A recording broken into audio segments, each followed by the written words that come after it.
Hello viewers, कैसे हैं आप। आज का मेरा जो टॉपिक है वो बहुत ही इम्पोर्टेंट है और इंटरेस्टिंग है। खासतौर पे औरतों के लिए तो बहुत ही नॉलेजफुल है। औरतों में सबसे ज़्यादा पाई जाने वाली ये बीमारी है जिसका नाम है फिब्राइड। फिब्राइड क्या होता है? पहले इसको हम कहते हैं लियोमायोमा, यानी कि नॉन कैंसरस ट्यूमर। यानी कि ये कैंसर नहीं होता, मगर क्या होता है, ये के एक ये गिल्टी नुमा एक रसोली होती है जो मसल्स और फाइबर टिश्यूज की बनी हुई होती है। और ये औरत के रहमदानी में या बच्चेदानी में दीवार के साथ ही इसकी ग्रोथ होती है। और ये मोस्ट लाइकली नॉन कैंसरस होती है और स्लोली और ग्रेजुअली ये जो है साइज में बढ़ती रहती है। ठीक है, तो ये हो गई definition of fibroid in uterus. बच्चेदानी में जो है फिब्राइड क्या होता है। ठीक, उसके बाद हम आ जाते हैं इसके जो है टाइप्स। इसके जो है 4 टाइप्स हैं। एक है इंट्रामुरल, सब म्यूकोसल, सब सीरोसल, पेंडिकुलेट फिब्राइड। ये 4 टाइप्स हो गए। अब आ जाते हैं हम इसके काजेस की तरफ कि कौन से असबाब है जिसकी वजह से फिब्राइड इन यूटेरस में होता है या बच्चादानी में होता है। उसके असबाब ये है कि कभी कभार जो है इम्बेलेंस सिक्रेशन ऑफ ईस्ट्रोजन और प्रोजेस्टेरोन हार्मोन की इम्बेलेंस सिक्रेशन की वजह से भी फिब्राइड बनता है। ओबेसिटी उसमें भी हो जाता है।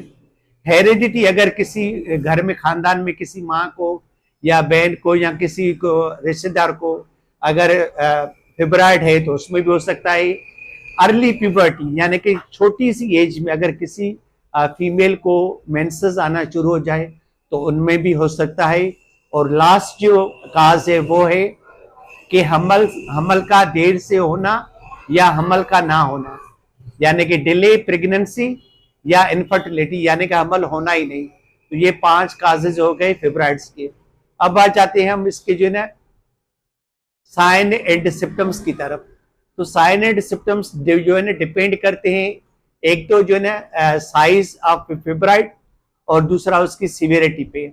मोस्ट लाइकली जो है ना कुछ केसेस ऐसे भी होते हैं जिनके यूटेरस में फिब्राइड होता है मगर उनमें कोई भी साइन एंड सिम्टम नहीं होता। और जो ने जिन लोगों में साइन एंड सिम्टम्स होते हैं वो मैं आपको बता देता हूं कि कौन से sign and symptoms fibroid in uterus में होते हैं।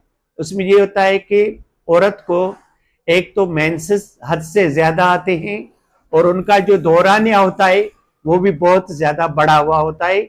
और कभी कभार जो है ना वोश जो होता है वो यूटेरस से आता है, वो लोथड़ों की सूरत में भी आता है। एक चीज। दूसरा जो है पेल्विक एरिया पे, यानी कि यहाँ पे लोअर एब्डामिन पे मरीज को पेन महसूस होगा। तीसरे नंबर पे लो बैक एक, यानी कि बैक साइड पे मरीज को दर्द होगा। चौथे नंबर पे बार बार पेशाब का आना। छठे नंबर पे कॉन्स्टिपेशन।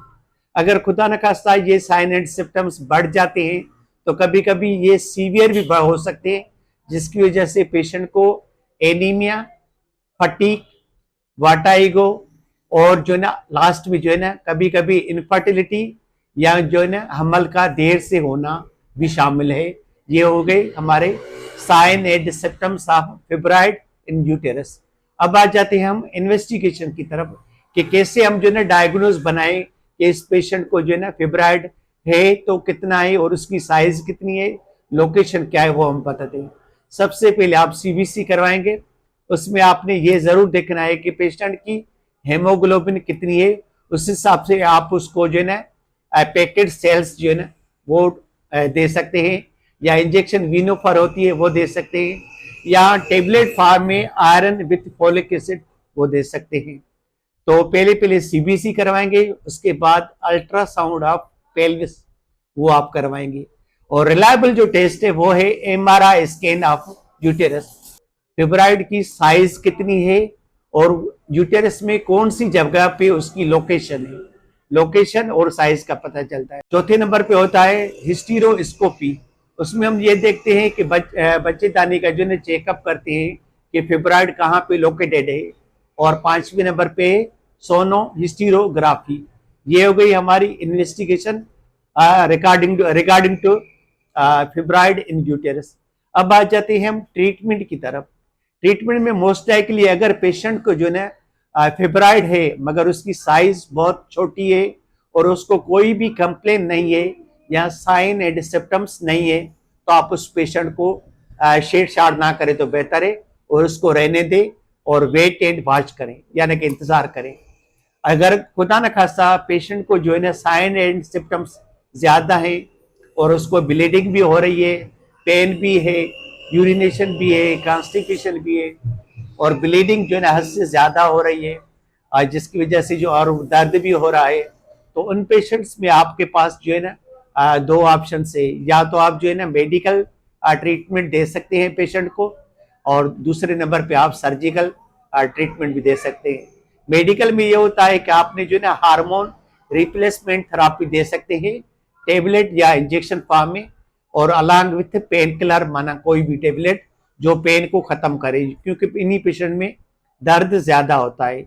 हार्मोन रिप्लेसमेंट थेरापी में ये होता है कि आपको जो है ना प्रोजेस्टेरोन देना पड़ता है या GnRH जो है ना इंजेक्शन फॉर्म में देना पड़ता है। और सर्जिकल ऑप्शन में हमें ये होता है कि अगर खुदा न खास्ता पेशेंट जो है ना उसकी उम्र बहुत ही छोटी है और उसको जो है ना फिब्राइड की साइज भी बहुत कम है, तो इस सूरत में हमें ये होता है कि अगर उसको सिर्फ ब्लीडिंग डिसऑर्डर है जिसकी वजह से या उसको दर्द है, अगर वो औरत बच्चा पैदा करना चाहती है या उसको जो है ना बच्चे पैदा करने की ख्वाहिश है, तो आप उसकी जो है ना मायोक्टोमी करें। मायोक्टोमी का मतलब ये होता है कि आपने सिर्फ जो है ना फिब्राइड को रिमूव करना है, यूटेरस को वहीं पे रख देना है, उससे कोई भी छेड़छाड़ नहीं करनी है, आपने सिर्फ फिब्राइड को रिमूव करना है थ्रू सर्जरी, इसको हम कहते हैं मायोक्टोमी। और दूसरे नंबर पे आ जाती है हमारी हिस्टेरेक्टोमी। हिस्टेरेक्टोमी का मतलब ये होता है कि अगर खुदा न खास्ता फिब्राइड की साइज बहुत ज्यादा बड़ी हुई है और जो है ना उसको जो है ना साइन एंड सिम्टम्स वो भी हद से ज्यादा है, ब्लीडिंग भी बहुत ज्यादा हो रही है और उसको जो है ना बच्चे पैदा करने की भी कोई ख्वाहिश नहीं है और उसकी उम्र भी बहुत बड़ी है, तो बेस्ट ऑप्शन ये है कि आप सर्जरी के थ्रू उस पेशेंट का जो यूटेरस है या बच्चेदानी वो कंप्लीट की कंप्लीट आप रिमूव कर दें, यानी कि निकाल दें थ्रू मेजर सर्जरी के थ्रू, मेजर सर्जरी करनी है। ये हो गया दूसरा ऑप्शन। तीसरे नंबर पे हमारे पास एक और भी ऑप्शन होता है जिसमें भी हम फिब्राइड को ट्रीट कर सकते हैं और वो ये है कि आप जो है ना यूराइन आर्टरी की इमोबिलाइजेशन कर दें और उसको नाट लगा दें, यानी कि थ्रेड से। तो उससे क्या होगा कि फिब्राइड को ब्लड सप्लाई नहीं मिलेगी, उससे क्या होगा कि फिब्राइड की ब्लड सप्लाई बंद हो जाएगी, जिसके से ये होगा कि उसकी जो ग्रोथ है वो रुक जाएगी और वो सिकुड़ना शुरू हो जाएगा। तो ये तीन ऑप्शन होते हैं हमारे पास जो हम फिब्राइड इन फीमेल में यूज करते हैं और इसमें कंफ्यूज होने की जरूरत नहीं है, आप जो है नॉलेज के हिसाब से खुद भी फैसला कर सकते हैं। अब आ जाते हैं प्रोग्नोसिस की तरफ। तो इसका जो प्रोग्नोसिस है या अंजाम है वो बहुत ही सही है। अगर आप अकॉर्डिंग टू नीड जो है ना आप फैसला लेते हैं या डॉक्टर आपकी रहनुमाई करता है, तो इंशाल्लाह जो है ना वो मरीज जो है ना बिल्कुल ठीक भी हो जाते हैं और ये फिब्राइड खत्म भी हो जाता है।